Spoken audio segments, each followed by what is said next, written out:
All right, welcome back to Weekend Prime. And one of the biggest stories this week has been the issue of Grammys. Is Grammys coming to Africa, specifically Kenya? Because you've already placed a 500 million bid to host the Grammys. Remember, this is just a bid.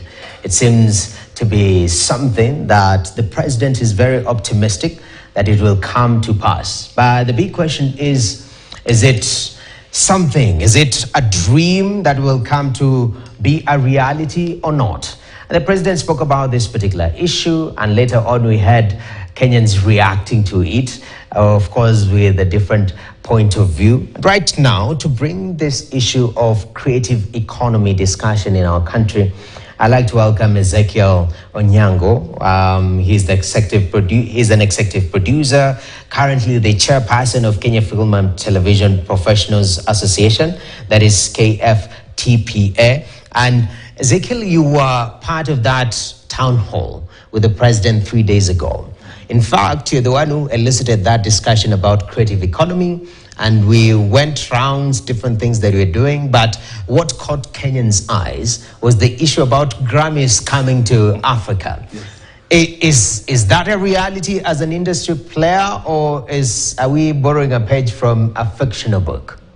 Thanks, Noah, for having me. And first, let me say it is a very, very exciting time to be alive and present in Kenya today, where the creative economy every month is a topic of discussion, not only amongst us creatives, but even in the public sector and in the development world. So that to me is something that's exciting, and I look forward to it. Mm-hmm. On the issue of the Grammys, as you know, I am a practitioner in the industry. I don't work for government. So I don't know the intricacies and the details of it, but from the little research that I've done on information that's on the public domain, this is a conversation that began after the Kenya Kwanza administration came in, when the former CS Ababu Namamba was the minister, and he had this flagship project of Talanta Hela, and one of the global partnerships that he had been able to secure interest around were the Grammys. Fortunately, at the time, I believe it was also due to the recent growth and trend of African music shaking and disturbing the global musical arena, interest has shifted to Africa. And the Grammys also at a time looking at how can they tap into this new big sphere of music. Okay. And they've created this wonderful franchise that's called Grammys Africa, mm-hmm. which to me is like the World Cup for all musicians in Africa. Okay. So looking at that, because just looking at some of the statistics and this particular agreement, because I mean, you can always find information, and the Grammys, the force behind the Grammys is actually the musical awards, which is very critical because they came to have a partnership with Africa, including Middle East. And part of the partnership that we saw was championing music creators at all levels, empowering creators through enhanced training, producing original content, and also enhancing support for existing members. I've also listened to the former ambassador of the US to Kenya, and she spoke about this issue, saying that this is something that they were working on with the government. There is something called the Spanish Grammys, okay? Which actually was established 41 years after the original Grammys. And it has grown. And they're thinking about expanding to Africa. That conservative nature of Grammys that we see in terms of embracing, even the African category was just introduced last year. We've been producing music for the longest time that has been shaking this world. That conservativeness, do you think what might motivate them to open up to this continent? Number one is the mere fact that cultural preservation has become the new gold mine for the creative industry. And African countries have managed to preserve their culture, and they're now serving it to the world in a way that the world listens to it. That's why you see songs like Rema and Selena Gomez, it hits and becomes a global phenomenon because people are now interested so much in what cultural perspective are you serving in your creative products, whether it's music, whether it's art, whether it's fashion, whether it's film.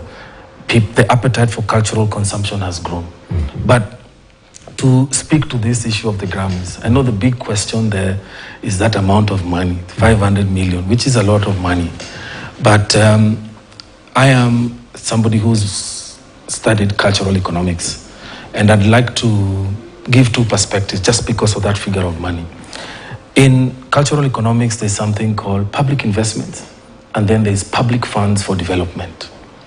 The way I look at it, the 500 million, which is like $3.8 million, let's just say $4 million, is public investments. Now, the role of public investments in humanities and social sciences is the key to develop infrastructure, to develop support, to develop partnerships, and to create an enabling environment for the sectors in that humanity area, like for us, the cultural and creative sectors, to now grow. Then once the growth has been spurred, public funds for development come to sustain it in the annual budget books that are budgeted for. Okay. So I choose to look at the 500 million shillings as a public investment by the Kenyan government, similar to what Rwanda has done with the Visit Rwanda campaign in the Premier League, similar to what Rwanda has done with the NBA and what they're intending to do with Formula One, where it's a one-off investment, but the gross value added and GDP that comes from it has got unquestionable benefits actually to it. But just to cut you short a little bit there, in terms of enabling our local scene, there's been this argument in terms of policies to make sure that creatives are actually gaining from what is going on in this country, that they're able to earn their living. We've had, the organization tasked with collecting revenues. Even the president mentioned it as we were celebrating yesterday, Jamhuri Day. And he says that an artist cannot be making 10,000 bob from their music a whole year. It doesn't make sense. And this is not the first time that we see top leadership interested in how artists are earning. But talk is one thing. What matters is what is put to paper and implemented. Do you feel there is a disconnect? Are we having gaps in terms of systems that you've set to make sure that our creatives have that strong foundation to make a living? Thank you. I'll still stay in the realm of conversation on the funds. I've explained to you what public investments do. Like in this case, if Kenya is actually investing the 500 million for the Grammys, what will it do for us and what can we gain from that? Then there is public funds allocated for development. This is the most critical section that me and my fellow creatives should be interested in, because these public funds are the ones that deal with the immediate needs for our sector, year in, year out. That's why the State Department for Culture and Creative Economy have to develop a budget book that goes into the annual planning. In that budget book, they've got recurrent costs and then they've got development costs. So to determine what are these indicators that culture and creative economy put in as the reasons for development, that is where our disconnect is. It's not on the public investment side, it's on the public funds for development, two separate things. As we speak today, we don't know how these two state departments are planning to respond to the question of IP, to respond to the question of piracy, to respond to the question of outdated policies and overall development. And there is May, June season will come. It will be another planning for the next financial year. So what our emphasis should be on is development. Growth, which is supported by public investments, will have a ripple effect in other sectors and in our sectors, and that will just enable the environment. But to deal with the systemic issues, we should really put an emphasis on understanding how the annual budget books in the state departments are prepared. Are we involved in them understanding our needs? And when we're designing the programs, are we designing together and then executing together so that we can achieve the results that we want? To me, that's the gap. Is that in the public funds allocated for development, there's no inclusive approach to understand the needs and then design solutions that we can execute together. Is it something that you guys have raised time and again for the longest time that you've been in the industry? And how's been the reception? It's something you can raise, especially in forums that are called by governments, Most forums are maybe when they call for strategic plan, public participation on proposals, or you can just simply just write a letter. So that the needs assessment mechanism is what government should really look at to see how can we engage with creatives and be sure that whatever we are putting in, and we can even help them get better allocations when they go to parliamentary committees, because we will ensure that the ask they take is full of case studies, is full of the necessary evidence and data that will convince the parliamentary committees to allocate the public funds for development so that these systemic issues can be addressed. Definitely. To look at how that now dials back to the thing of public investment, because they're complementary. When public investment works and development funds are put in the right places, you've seen results in African countries like Nigeria, Rwanda, and South Africa. These two funds are complementary. What something like the Grammy would do to us as a country, there is a researcher called Pierre Bourdieu. He conceptualized a theory called cultural capital. How do public investments help build the cultural capital of a place? For example, Nairobi, and eventually the country. And to me, that's the most important thing that we could gain from hosting the Grammys. The question of hosting the Grammys, I believe for all creatives, we feel, and I'll be able to articulate, we know what the benefits would be. I think the biggest concern is the how. Will it be managed properly? Will we be able to put in all and actually mean all to get the maximum benefits? That would be the economic and social ROI, return on investment that we would get. And I'll just mention a few. Let's look at contribution to GVA and GDP. Gross value added. These are what you can measure. That I am a seller of T-shirts. I sold 100 T-shirts. I am in the hotel industry. I sold 3,000 bed spaces during the conference. I am a cameraman. I was able to work behind the scenes. I'm a live person, OB person. I worked in the show. So you can measure the GVA, that the money that exchange hands, the opportunity that exchange hands. And I'll give an example of GVA contribution. Just the other day, Kendrick Lamar was in Kigali. Many Kenyans, Ugandans, and Tanzanians spent their own money to travel to Kigali, spend there and enjoy the concert and come back. That is what GVA contribution is, because people come for that single reason, to spend money in related sectors in your economy. What this does in the end is that when you now add the taxes, because everyone was taxed when was there, it then dials up to what the GDP is. And I'll give a case study that is really close to what the Grammys is. Remember something called MTV Mama Awards? Yes.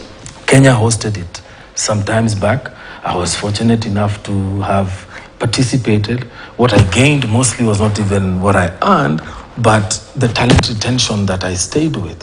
I was exposed to a global way of staging and hosting and being a floor manager of a global show.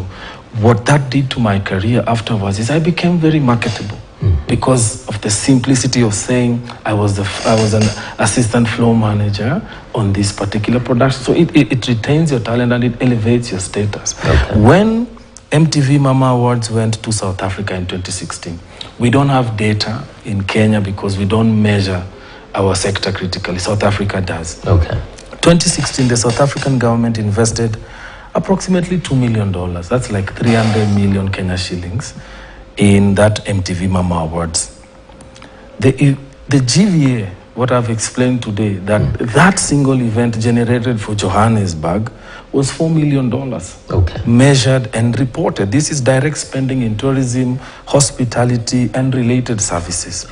In terms of GDP contribution, the broader impact at the end of that year, reported and recorded, it exceeded $6.7 million US. So the multiplier effect from a simple investment of $2 million. So essentially, there is a case for this hosting of Grammys, as much as a country, you know, especially the young people online have caricatured it, and it's being seen this fund, where is it going?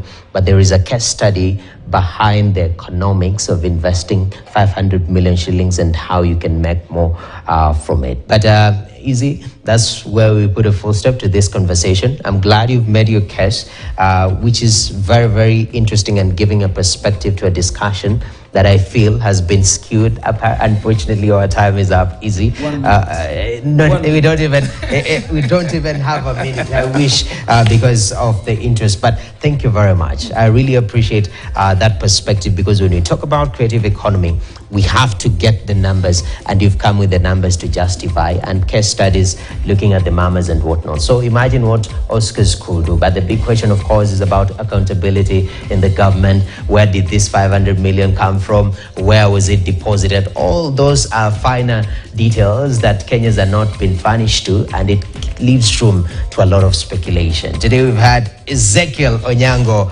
Mr. Easy himself, who is the chairperson of Kenya Film and Television Professionals Association, KFTPA, articulating this issue of Grammys coming to Kenya. And Weekend Prime takes a short break. When we come back, we have quite other interesting stories from the world of business. Ahead in business news, we look at the dairy sector and the